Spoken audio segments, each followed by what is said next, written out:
Good morning, good morning, good morning, everyone. Good morning. Thank you for being here today.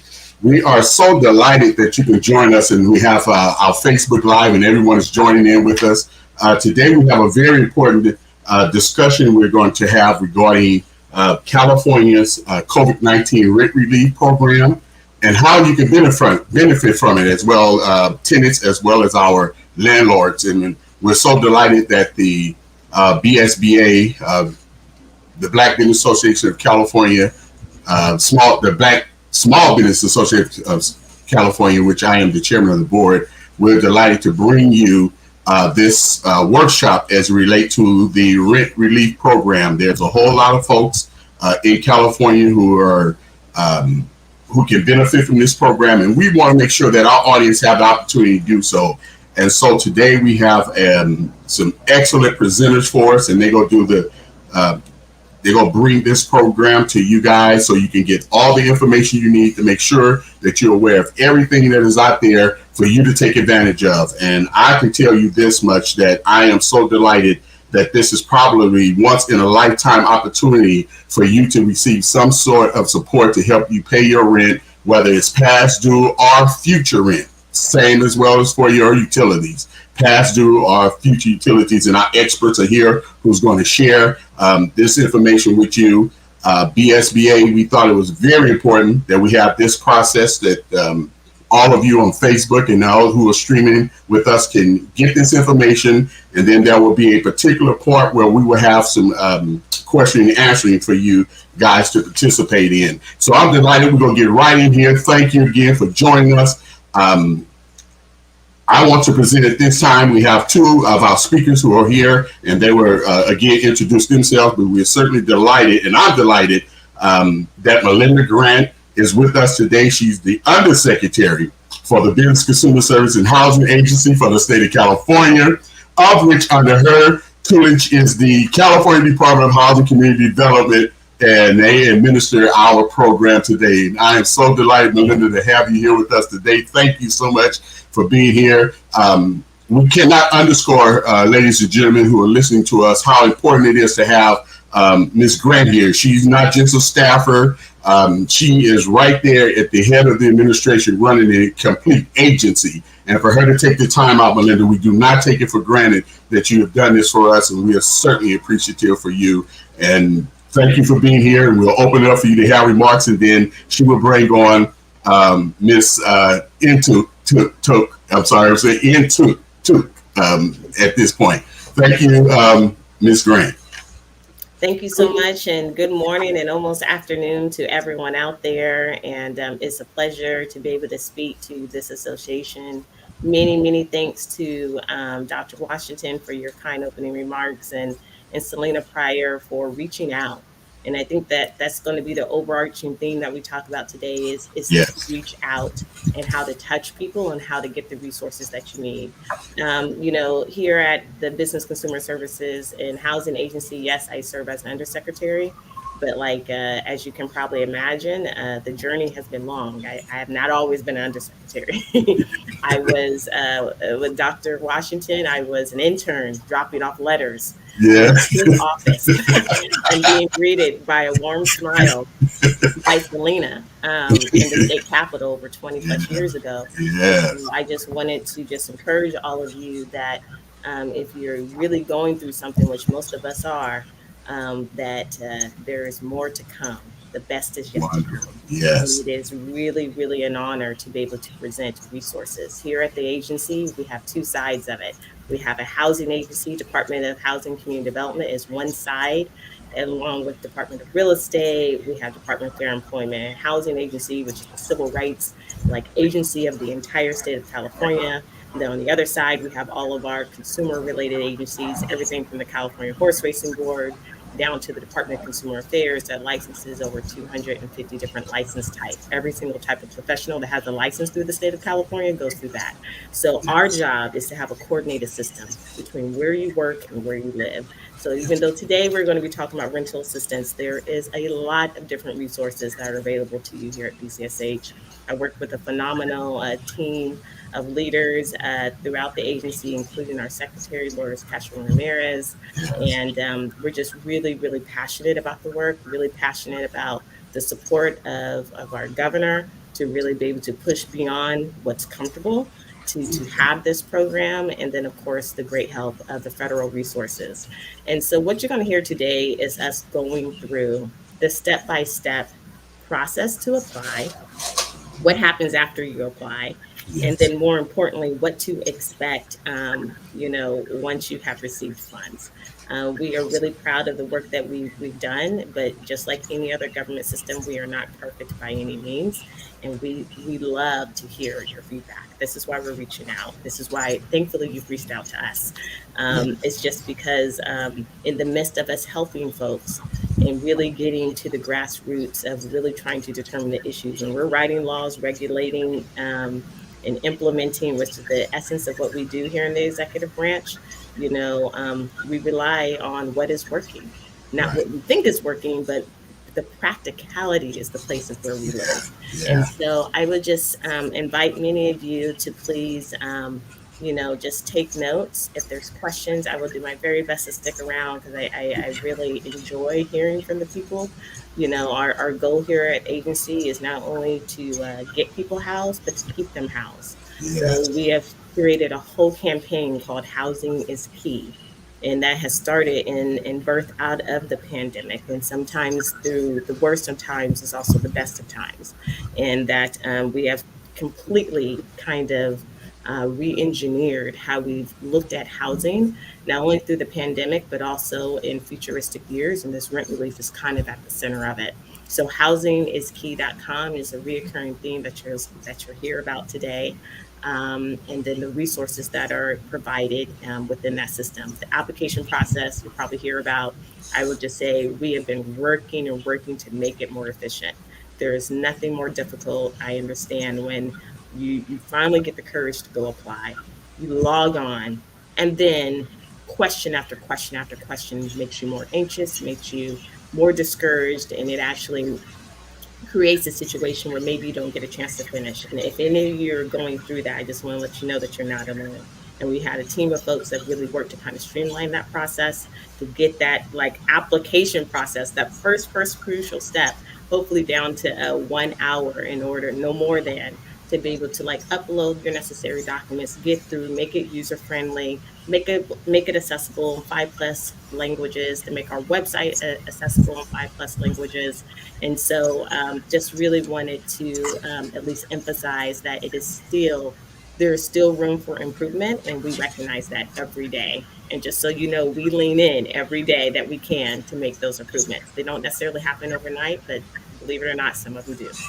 I will just say this before I turn it over to our dear colleague, Tanula, about, I was thinking about this, about really what I think I really want folks to take away today. And the message is really simple. If you need help paying your rent and utilities, don't wait. Apply today. If you're not sure if you're eligible, apply anyway.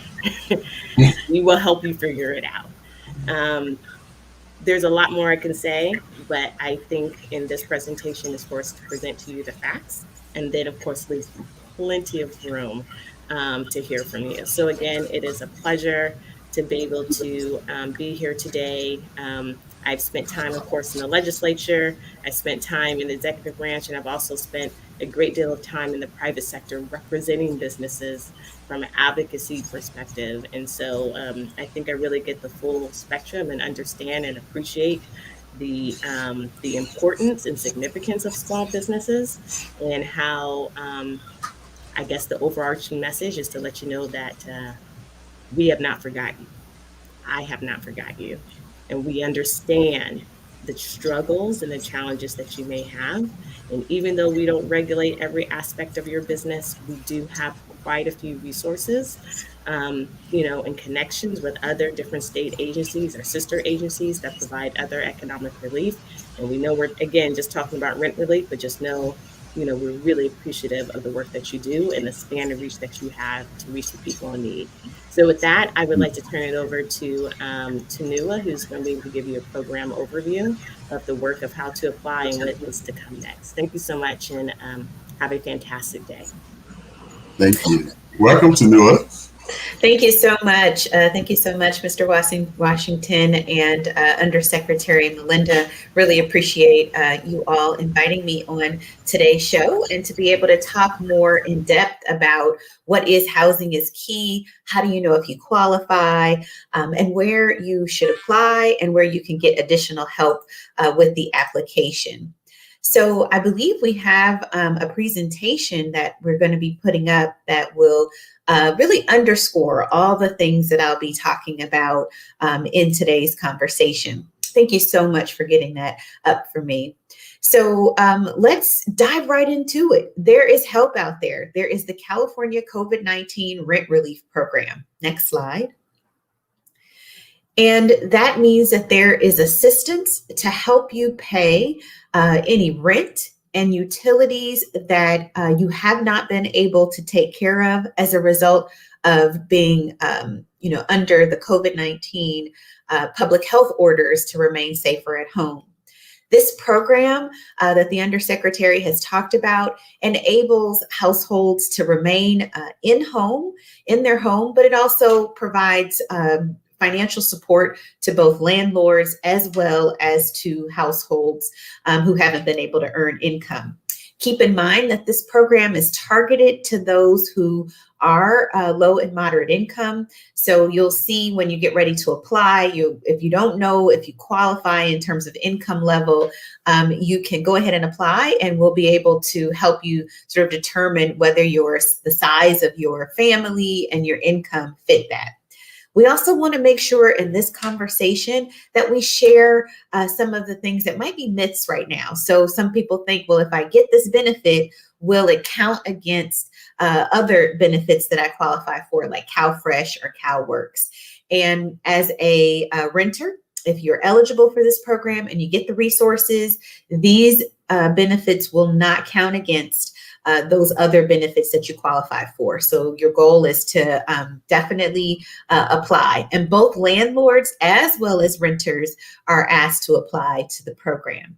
That way, and we'll talk a little bit about it, if both the renter and the landlord apply, then the landlord has the ability to be able to receive that 100% of rental arrears, what was owed in the background. But if the landlord does not apply, that means that those resources are going to go directly to the renter, but the renter is asked to turn those resources over to the landlord for the intended purpose of paying off rental debt. Next slide.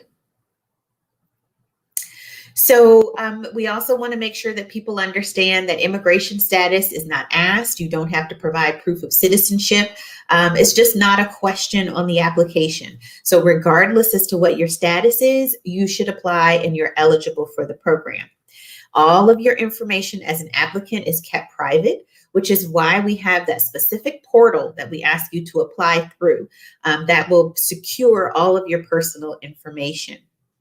This is not a first come, first serve program, but we have put across the screen and we'll do it again and again. The goal is to apply now. The resources are available now. So if you think you might be eligible, you have rent that you need to pay, you should apply now because the program will be open until the funds are exhausted, but you don't want to be the person who does not get the help because you hadn't applied early on in the process. Next step. Next slide. So who is eligible for this program? So renters, this program is targeted at renters. There are other programs that the state is running that will support homeowners. So those folks are not covered by this particular program. Renters who are impacted by COVID-19. We have tried to, I know the state and the undersecretary and the team has written this in such a way that impacted by COVID-19, every single one of us was asked to shelter in place, to remain home. And in many cases that impacted childcare, that impacted elder care, that impacted the ability to be able to earn income. So a lot of us have been impacted. Income eligible, again, you have to make under 80% of the area median income. And if COVID has put you in that position, then you are eligible, even if you might not have been eligible before COVID. You need to show that you have unpaid rent and or unpaid utilities. You'll notice here that there is also an opportunity to get future rent and utilities paid for. So if you don't have back rent, and even if you do, you can also qualify for future rent if you're income eligible, and you can qualify for the utilities that are coming up, but that'll happen as a look back. And then if you as a renter receive the check from the state, so you apply as a renter, your landlord doesn't apply. Once you receive your resources, you do need to go ahead and pay the landlord, and you have about 15 days to make sure that happens. So landlords, you can apply if you've got a renter who's behind on rent, who you believe could use some additional support. You may know if your renter is income eligible, and if you do, you can use that information to really check that on the state calculator. But if not, we still encourage you to apply because they may be eligible. And you've got to make sure that you take all the steps that are necessary to meet and ensure that you're completing the application fully. The payments also, and we'll talk about this again and again, we're looking at 2020. So on or around April 1st, 2020, if there were renter arrears at that time and going forward, this is the time period under which the resources that the landlord would receive, that's what it would be applied to. Let's go to the next slide. So people have been asking, how much of the rent that I owed can be paid? 100%. How much of the utilities that I owe can be paid through this program? 100%. So if you're an eligible, income eligible renter, you can receive up to 100% of what's owed. If you've already made a payment, then that is not a portion of the payment, then that portion is not owed. But for what you have not been able to pay on, the state is able to, if you income qualify, to pay 100% of that. The state at the top of this program earlier this year had about $2.6 billion available in funds. And right now we've got a little over $5.2 billion available. So there's a lot of resources there that we're trying to make sure that the public gets the message out and that we get folks' applications in. Next slide. The other thing that we want to talk about is people keep hearing about September 30th. Does the program end on September 30th, 2021? It does not. What's ending on September 30th in California in 2021 are what are considered to be the eviction moratorium, the eviction protections. They've been extended to September 30th. The program, though, does not have a deadline. Again, we encourage you to apply as soon as possible. But that September 30th is not a deadline for the program. It's a deadline for the eviction protections. Also keep in mind that there are some landlords who are looking to proceed with evictions. And so what will happen is after September 30th, if those landlords have been able or have identified tenants who are not eligible for the state program, then they can begin the eviction proceeding process. But if the landlord has a household that is eligible for this program, there will be additional eviction protections. And so what we're going to be asking landlords is to help us let their households know who might be eligible for this program to make sure that they apply. By encouraging those households to apply, that gives those households the additional protection that'll last until March 31st, 2022, because they will have shown proof that they've applied to the rent relief program, both the landlord as well as the tenant. Next slide. So the recent legislation that some of you may have heard about, AB 832, that came out in late June, added an element where we're trying to help those households that may be on the verge of an eviction, but could very well benefit from this program. have their rental arrears 100% paid for, as well as their utility arrears accommodated for. So after September 30th, there will be a modified civil procedure, and that'll be in effect from October 1st to March 31st, 2022. So the process is really intended to protect those tenants who are eligible for the program and in need of assistance, while providing those landlords who need to initiate an eviction for non-payment of rent for those households and tenants and renters who are not eligible for this program. So hopefully this is a path forward to assist those landlords who need to move forward with an eviction where they have great reason, but at the same time, we don't want those families who could be eligible for this program not to be able to take advantage of this initiative. One of the things that you'll hear us say over and over again is housing is key, and that is the website. We would encourage you to go to housingiskey.com. There you'll find more information about the application, where to apply, where you might be eligible, how you get assistance, and keep in mind that this information is available in multiple languages. Next slide. So the whole point of the program, let's say you've already applied and you were applied under the program when the state was offering 80% back pay. You will be notified and you will be what's called topped off and provided the additional resources to get you to 100%.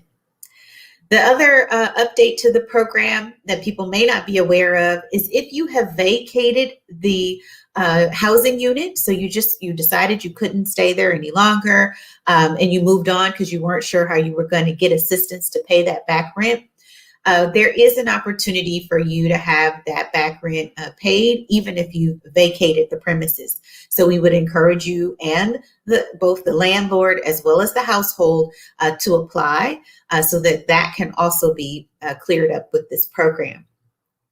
The updates also broaden the arrears timeframe.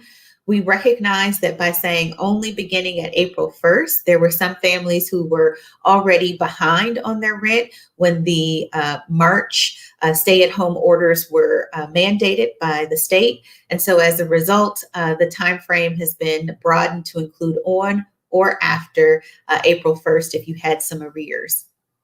And then finally, the program also provides some payment protection.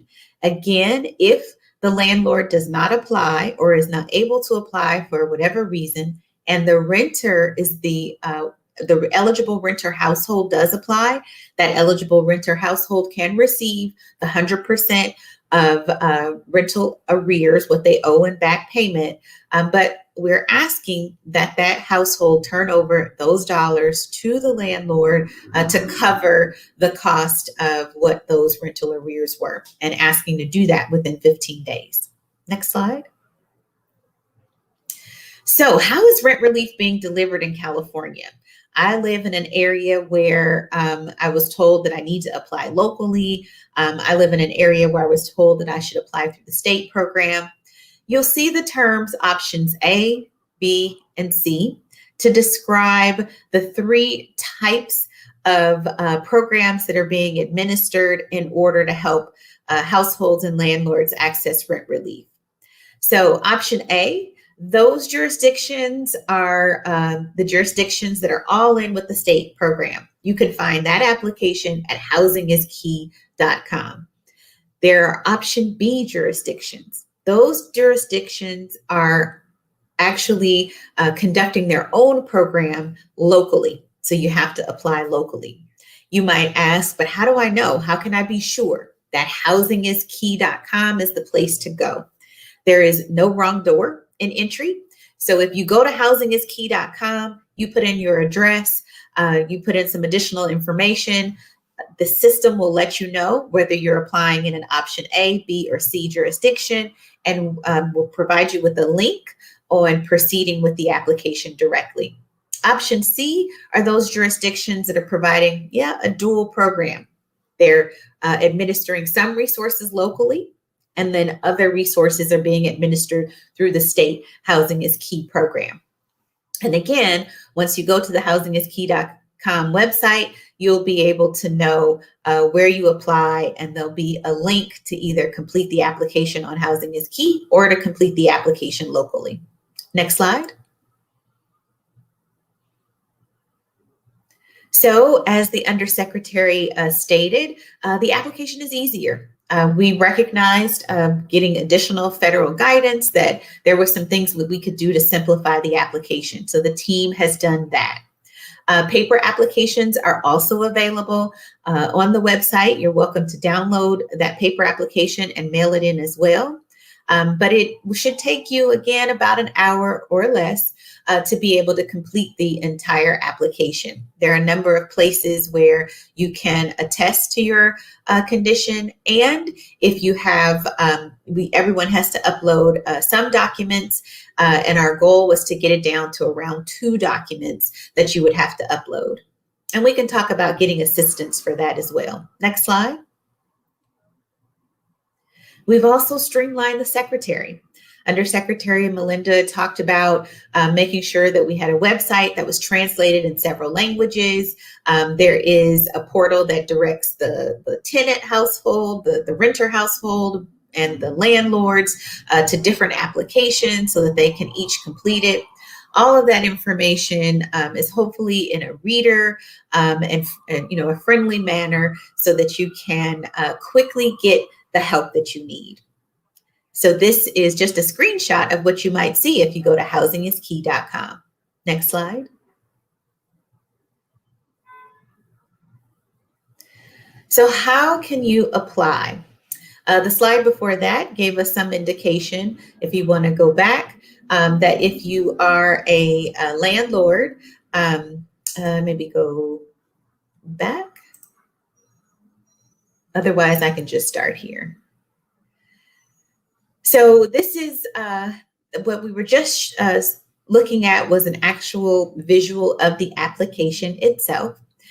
So once you get through the initial portal and you find out that you qualify then for the state program, you will be directed to complete the application. Please keep in mind that you must have an email address. An email address will be what's needed in order to initiate an application. If you need additional assistance with that, we'd encourage you to connect with our local partner network. That's a series of organizations that can help you set up an email address.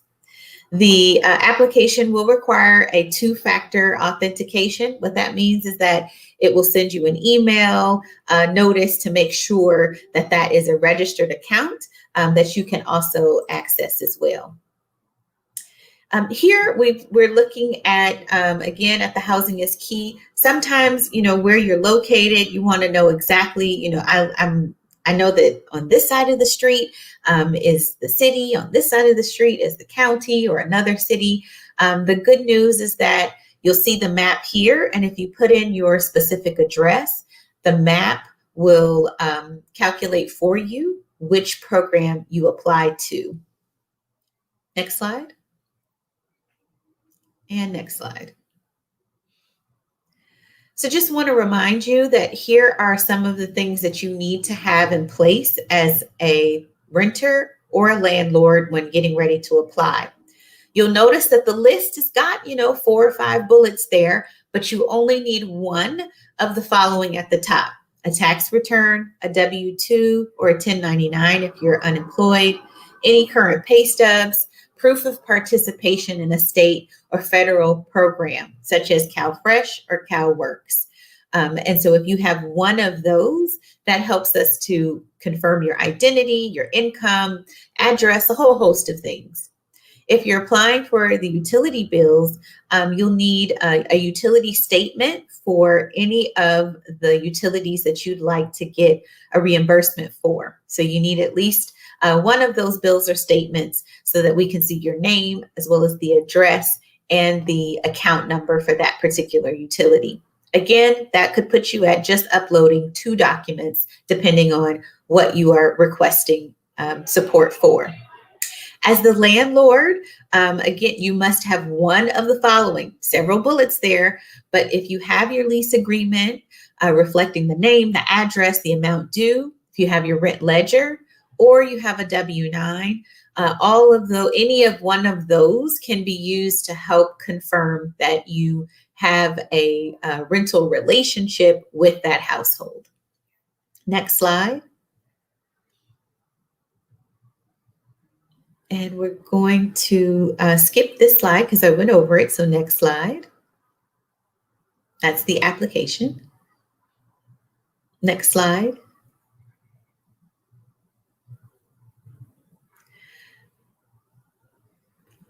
So previous slide.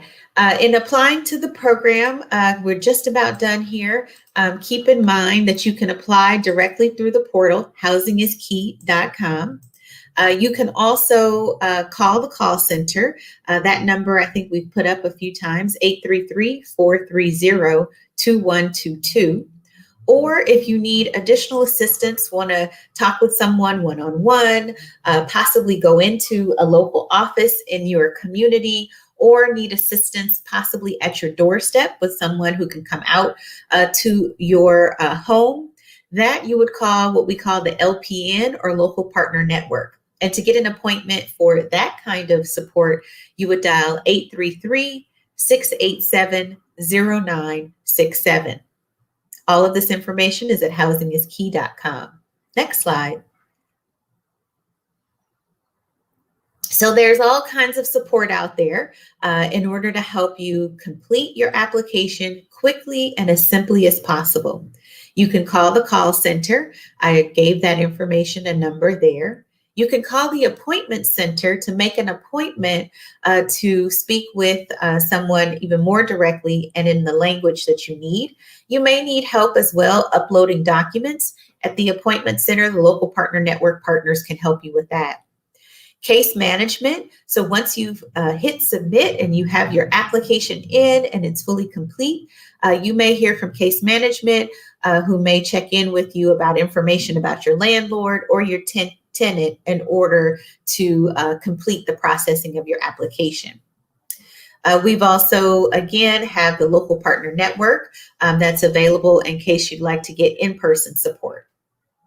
So I think we're coming up towards the end. Next slide. Yeah.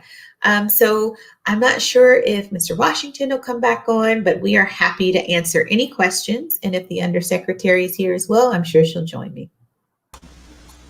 Wow, thank you, Tanua. That was awesome. Thank you for the insight. Thank you guys so much to you and Undersecretary Grant for that well put together presentation. Eye-opener information was absolutely beautiful. One of the things that I quickly focused in on, I always thought it was the 2.6 billion, but it's $5.2 billion. And that can benefit a lot of people. And I hope our audience is paying attention to that because it's an opportunity for everybody to be served. What they're requiring is that you apply. You have to apply. And once you apply, you follow their instructions, get those documents that they're requesting in. And from there, they will help assist you along the way. And I think that's great information. And again, I want to thank you guys again because I did go back to the website and saw when I applied for it. And when I first applied, it required a lot of information. And then when I went again, I got a little jealous because the newcomers don't have to do all that. So it was awesome. And thank you guys for doing that because that's some of the issues that we had that people had, like the website gave information, the governor speaking one way and the website saying one thing. Governor said, no, you guys get 100%. The website said, no, you still get the 80-20. So you guys have eliminated that issue, and that's absolutely wonderful that you've done that. And so we're going to open it up for our questions because that's what we want to spend the time to make sure our listeners and viewers get the answers they're looking for, and we don't want to waste any time. So with those questions, Selena, we'll start with the questions, and we'll have our professionals to answer the questions as we put them up there for them. Now, first one is from Maria James. Is this program solely for Sacramento County or all California? So this program is for the entire state of California. These are federal resources, so they're being distributed all over the country. But in California, households all over the state are eligible for this program. Awesome. Awesome. All right, our next question, how long is the process, application to funding? So this particular question requires various levels and layers of insurance that everything and everyone who is involved in that application has their information in and that it's complete. So for example, if if the landlord has applied and the landlord says, well, where's my money? I've applied, I've given you all the information about my tenants. Part of what may hold up the process is that we're trying to locate your tenants, because as a landlord, you're not going to be eligible on your own. We have to identify income eligible household renters that are associated with your housing. And then once we find them, we've got to get them to complete an application with all of the documentation. And Mr. Washington, we want to thank you so much for being one of the first to apply so that we could figure out what we needed to improve. Everybody out there, thanks you for letting us know what we needed to improve. So we have to get that full application from the tenant in order to proceed. So, that could take some weeks, hopefully not more than several months time. So the goal is to try and get everybody their resources as quickly as possible. On the other side, if a renter applies and we don't have a landlord's application in, we are required statutorily by the federal government to take the time to try and contact that landlord. We have to try we have to show that we've taken steps to find that landlord. So while you as the tenant might have a complete application in, you're ready to go, you believe that you should get your resources. Once we have documented all of the efforts that we have made to reach out to that landlord, then and only then can we then come back to you as the tenant and say, hey, your application's complete. We could not find a landlord to connect with this application, and we're going to initiate payment. So at some point, we are hoping to get to, the volume has been pretty high over the last couple of weeks, and we're hoping to get to a point where within the first 2 weeks of submission, you'll be able to hear sort of one way or another what's happening, but we're not quite there yet. It's probably taking closer to 3 and 4 weeks before you're getting some of that initial information. But we are working hard, and I know Undersecretary is helping us get more resources so that we can hire more people to really accommodate the demand that we're seeing. Awesome, yeah, and that was the 800-pound gorilla in the room that I wanted to talk about, and you just responded to it. Millions of people in California. Last time I checked, when I left the legislature, we had 35, 40 million people in California. You're talking about a program servicing all those folks. And that was the question I get all the time is, do they have the staff to be able to handle all these applications? And that's always going to be a concern. And that's going to be a concern as it relates to responding to timing. And when you go into your portal, you see the same thing sitting there for weeks after weeks. And you get a case manager, and the case manager has a workload of 10,000 applications. It's kind of hard to think that they will get right to yours and then come right back to it. So that was the concern that I had in terms of staffing. And hopefully you guys can resolve that as quick as possible, and BSBA will certainly partner with you guys in any effort to get that done to help out and assist with making that possible. Undersecretary? Yeah, I just wanted to mention that, that's definitely at top of mind and top of priority. And I think as it relates to staffing up is that, we also are doing our due diligence and working with our contractors to ensure that folks are also properly trained and very knowledgeable, because the process has a lot of different steps. And so we really want to make sure that, the data is also what's really driving the uptick, the volume, the flow, to be able to determine how much to scale up. And so as things are scaling up, we use our own kind of estimates to determine how much. And thankfully right now, the data is showing, going to Nua's point, that it is scaling to a point where we want to continue to get those processing times faster. And so just wanted to also just note that the other piece of the layers is keeping the integrity of the data, is that, we want to ensure that the information that's being collected is true, correct, accurate, and can be audited at any time, that can be verified at any time. So there's a delicate balance, and that's really keeping the integrity of the system very solid, but then at the same time processing the timeline. So really appreciate everyone's patience, and that, you know, is ever changing. And so I see that Jeffrey Ross is also on the line, who's one of our project managers and sponsors, who's giving a few tidbits in the chat for you guys to read and also just adhere to as well. So I'm sorry. Thank you so much. You're good. No, thank you for that. And then, yeah, he did. Jeff says I'm sorry, before we get to the question, it says we only need to wait 5 days once we've documented our attempts to reach the landlord. So that's a good point. That's a good point made.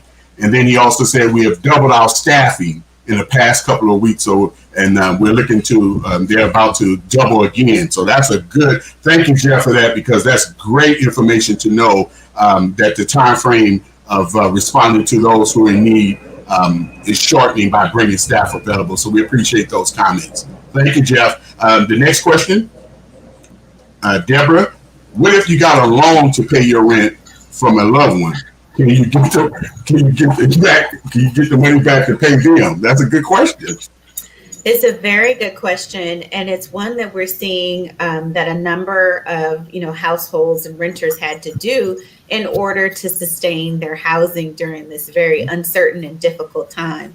So first off, Deborah, we're so glad that you had someone in your life who could assist you in this way, and recognize that is something where you're still anticipating how you're going to get those resources back to that loved one as well in the future.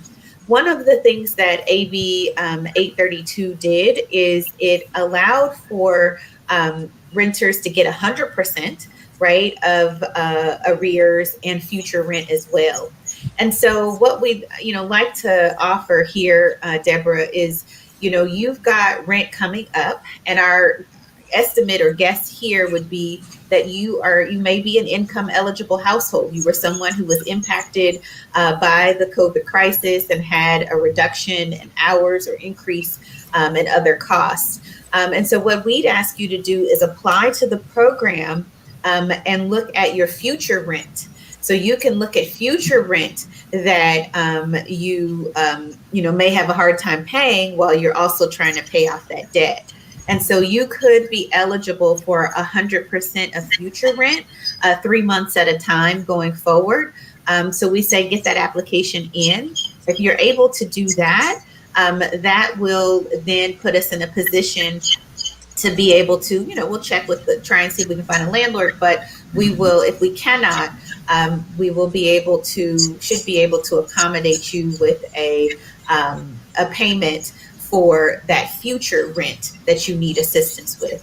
And, we would ask that you use that information or use those resources to pay your rent, but also then that savings that you have to try and pay back those debts that you are trying to catch up on. So using these state resources to pay your rent, and then using your other resources to try and pay off the debt that you have incurred over this time. Awesome. Yeah, wonderful. And then let us again ask our audience, please put your chats, put your questions in the chat so that we can see them, and we would like to respond to them. Then we have there's a question: when does the program end? Yeah, so we don't have an end right now. There's no end date. That's why I was trying to make sure, Undersecretary and I wanted to make sure you understand September 30th is an important date, but it is not the end date of the program. The state has, as you mentioned, Mr. Washington, $5.2 billion.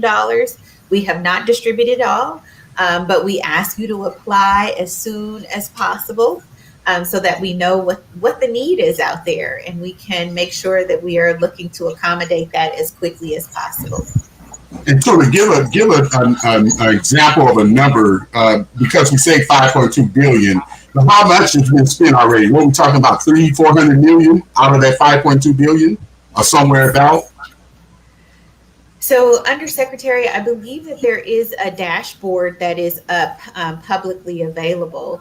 And okay. At this point, I think we're somewhere around the $300 million mark in terms of out the door. But we have applications in well over $1 billion at the state level, and we know that some of the local jurisdictions who are also administering that other 1.2 billion, they also have requests in excess of what they have available locally now too. Some of those jurisdictions. So it's hard to say exactly because we don't have all the details on some of the local programs and what they have in terms of demand. But at the state level, we definitely have over $1 billion in requests right now.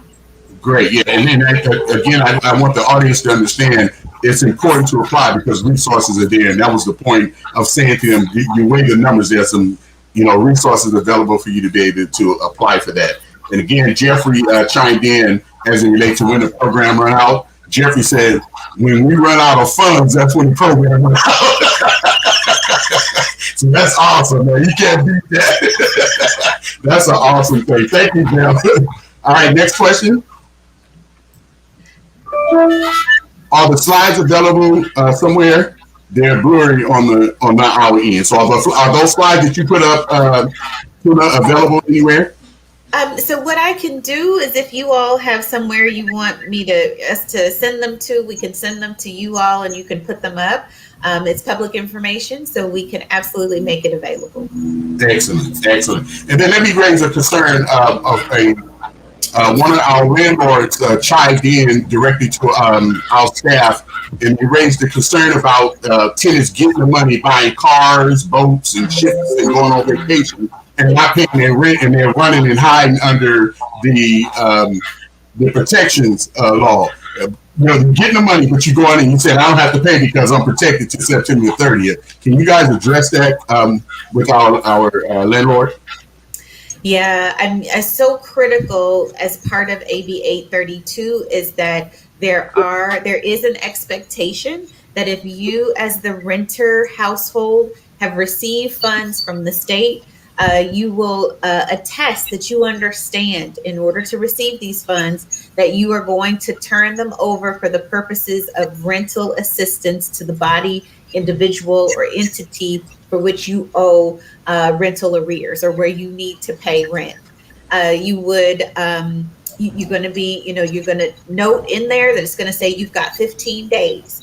And if you do not turn that information over, as Jeffrey is reminding us, this is considered fraud and is subject to additional prosecution.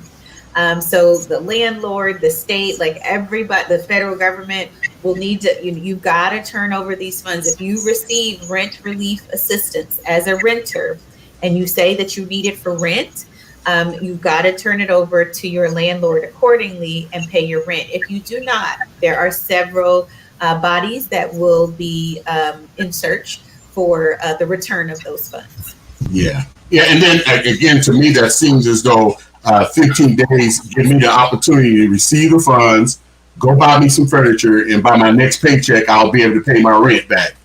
So it's a lot, and we do want to address these. And these are some of the tougher things we have to deal with because the landlords are the one who say your rent is due the 1st of the month and you pass due on the 6th. But you give them 15 days, they go past the 6th, they still win.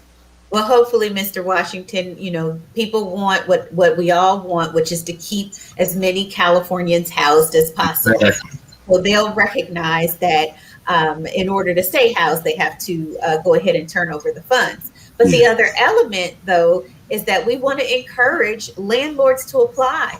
If you apply as the landlord and you supply the requisite information, the resources will come directly to you. So this is a call out to landlords. If you have any such concern about the efficacy of the resources getting to you, you should definitely apply because then you'll be assured that you will be in the stream of receiving resources as opposed to the tenant alone. Right. And then also to once again, reiterate the fact that the landlord is not applying for the tenant.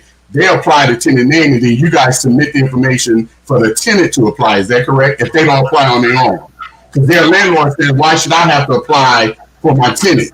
All the landlord is doing is submitting information where you guys will send an application saying that your landlord is applying on your behalf, and then you have to give us your information.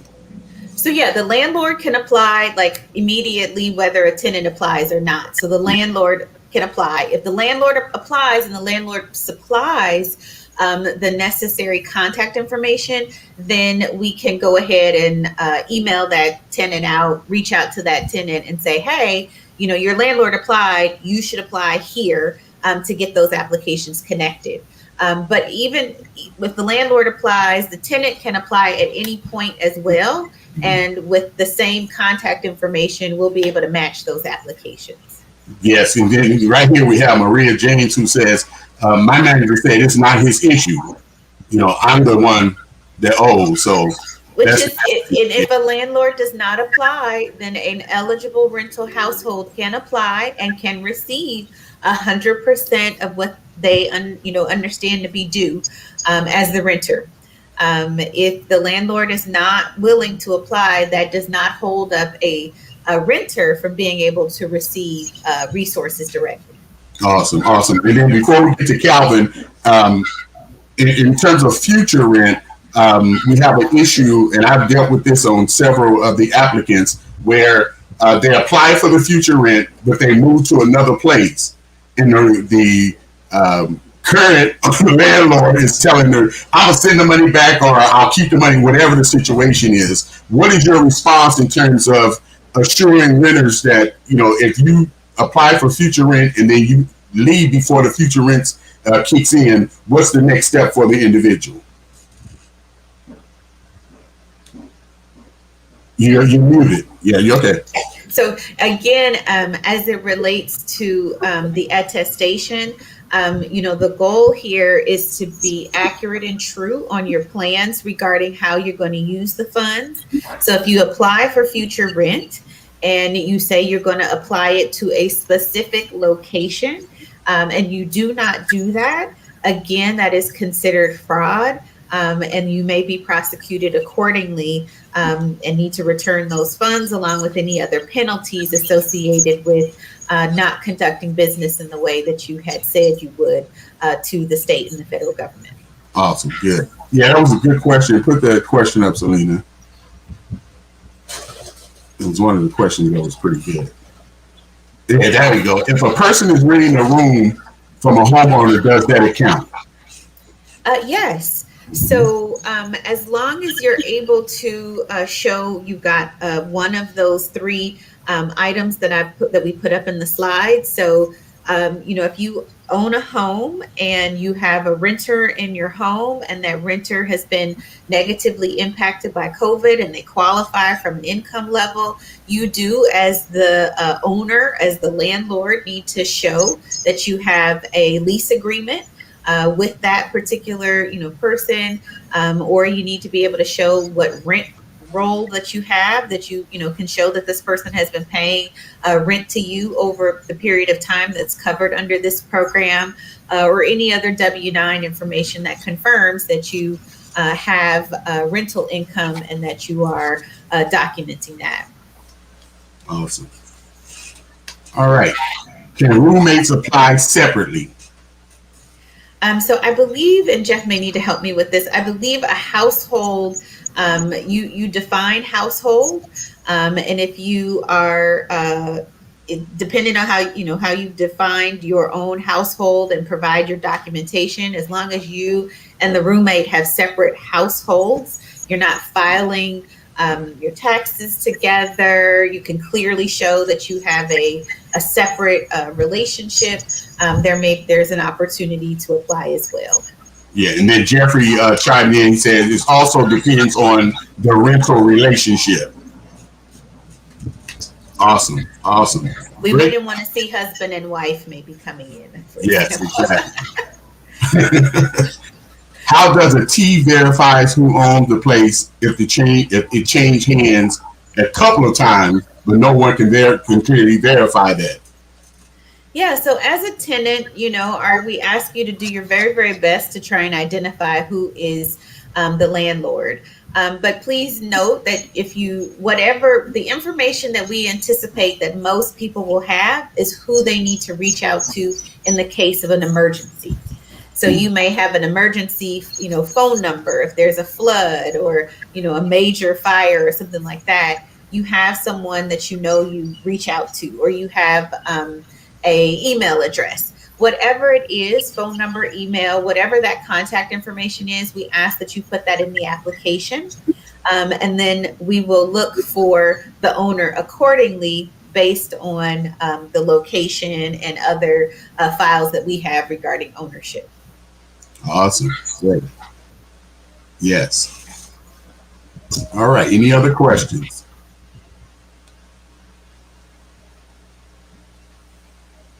And that's just a response from one of our viewers. Great information on an advocate. As an advocate, how do I find out information in writing?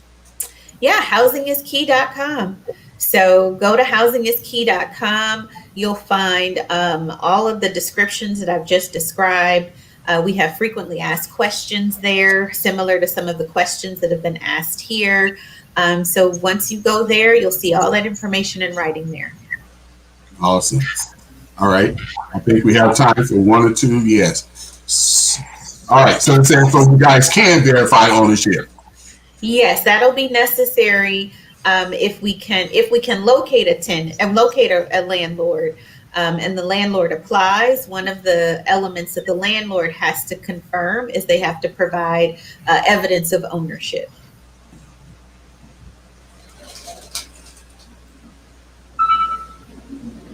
Excellent. Any other questions?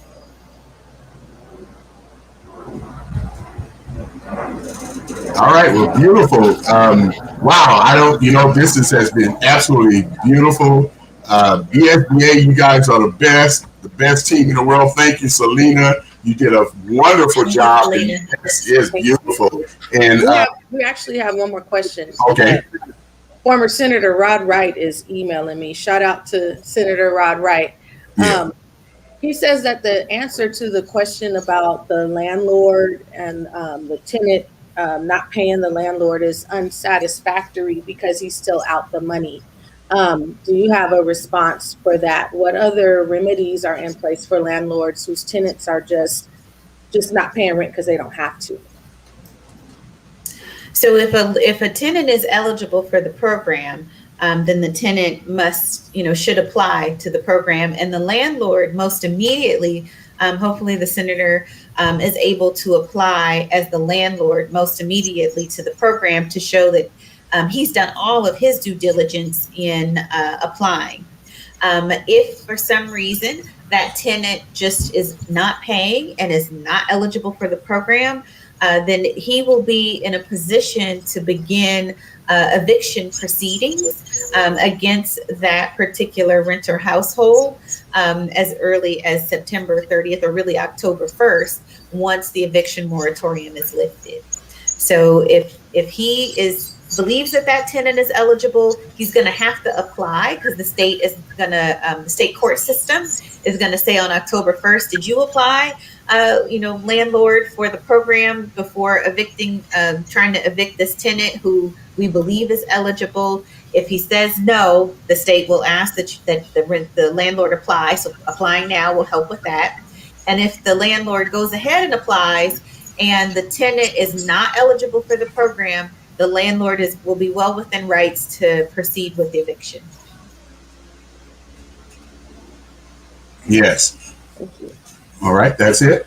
Well, thank you so much, Tuna. You guys are awesome. And Undersecretary Grant, we know she had to take off, and she had informed us earlier that she'll be going. But we're looking forward to more of these. We'll do this again as a follow-up to make sure that our constituencies and citizenry is receiving this information and is applying and getting the results that we say that they're available. So we'll do this again to do a follow-up. You have been awesome. Thank you to the entire team. Thank you, Jeffrey, for chiming in and getting us that information. We really appreciate it. And thank you to our audience. Thank you to the senator and others who have come in, so we can try to do our best to make this program work the way it was intended to work. And to the staff, BSBA, you guys are awesome, and I appreciate everything you guys do for the state of California.